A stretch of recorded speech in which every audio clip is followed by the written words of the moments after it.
ശ്രീ ഗണേശ ശാരദാ ഗുരുഭ്യോ നമഃ. ഓം നമശ്ചണ്ഡികായൈ.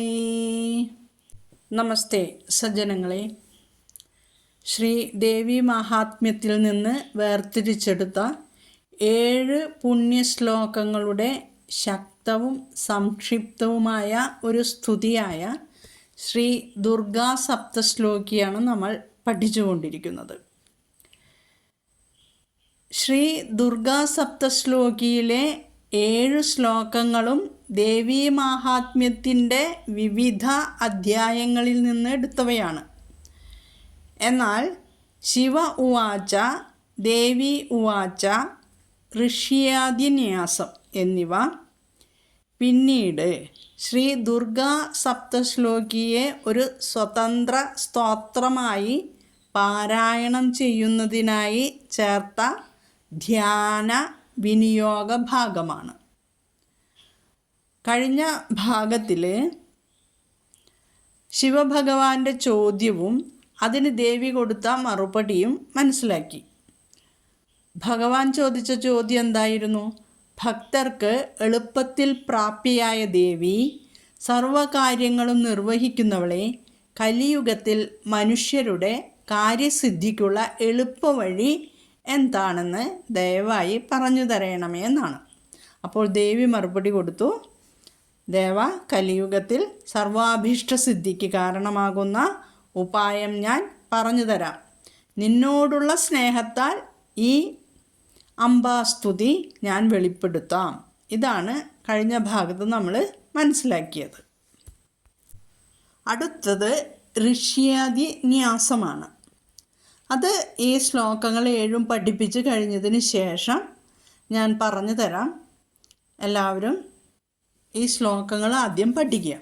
ഇനി നമ്മൾ ഈ 7 ശ്ലോകങ്ങളിലെ ആദ്യത്തെ ശ്ലോകത്തിലേക്ക് കടക്കുകയാണെന്ന്.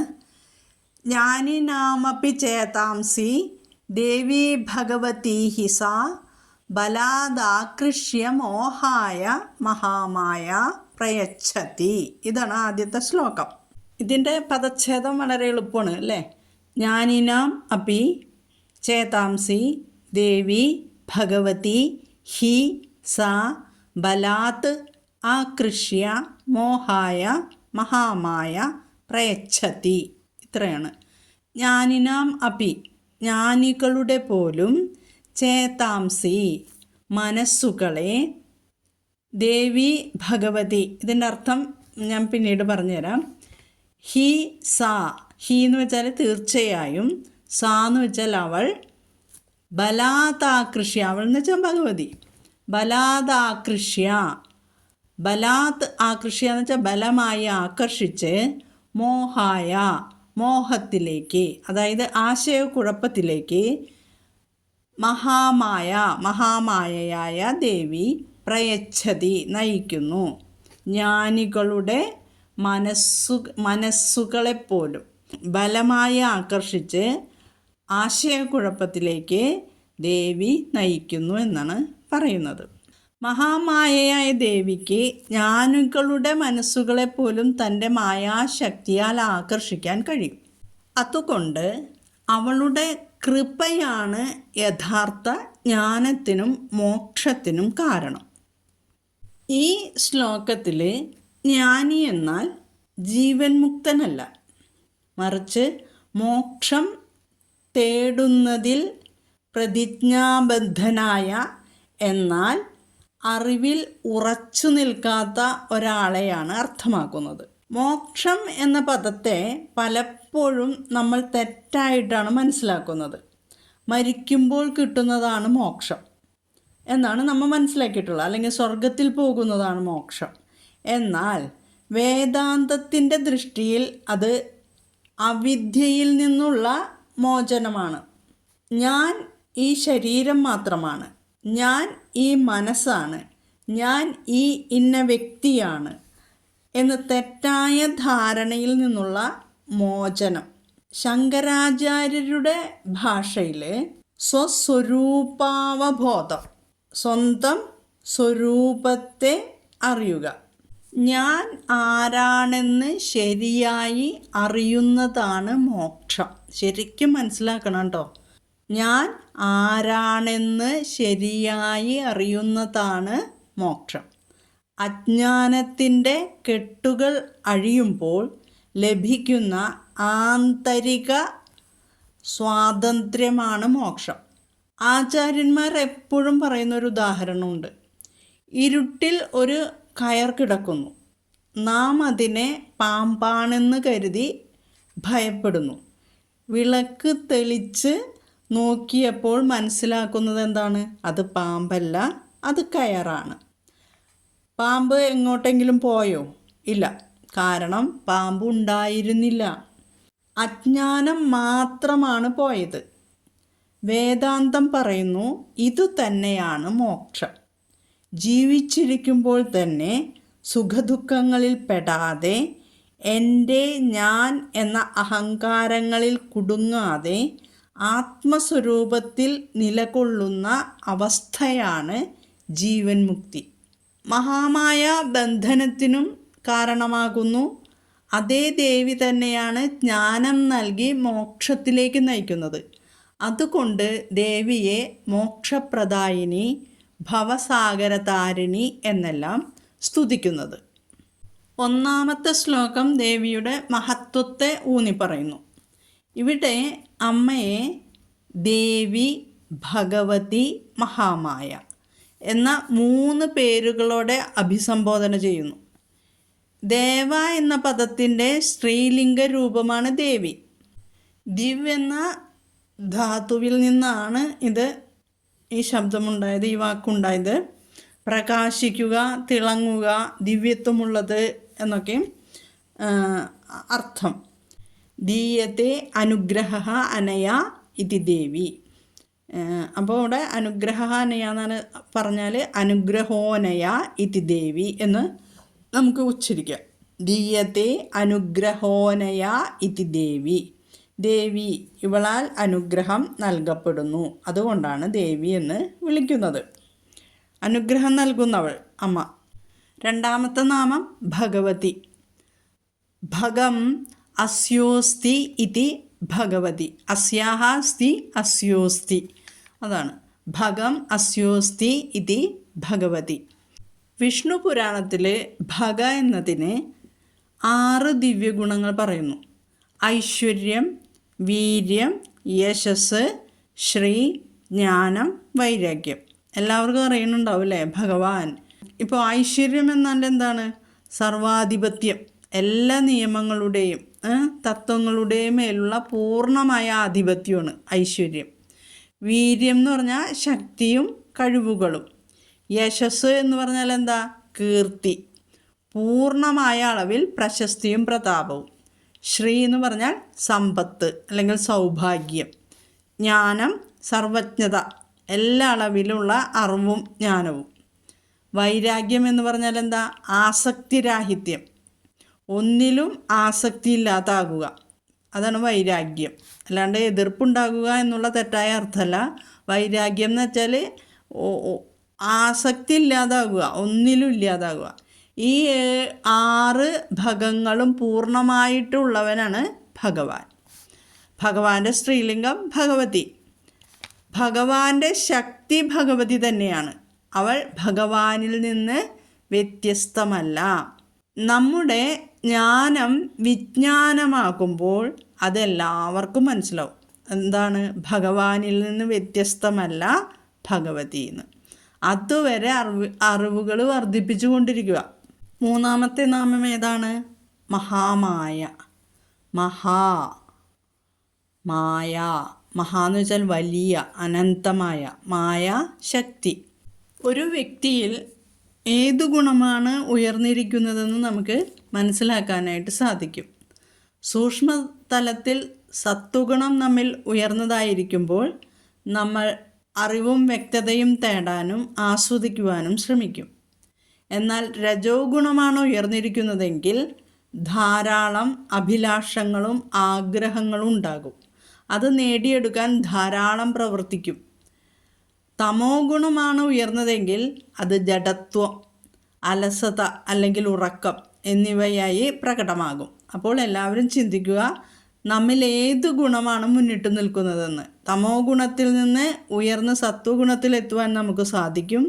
അതുപോലെ തന്നെ രജോ ഗുണത്തിൽ നിന്ന് സത്വഗുണത്തിലേക്ക് ഉയരാം. പിന്നെ നേരെ വിപരീതത്തിലും നടക്കാം കേട്ടോ.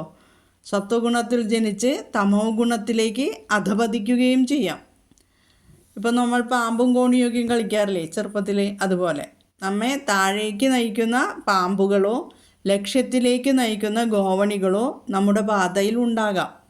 നമ്മൾ നേരിടുന്ന സാഹചര്യങ്ങളുടെ അടിസ്ഥാനത്തിൽ ജീവിതം പ്രവചനാതീതമാണ്.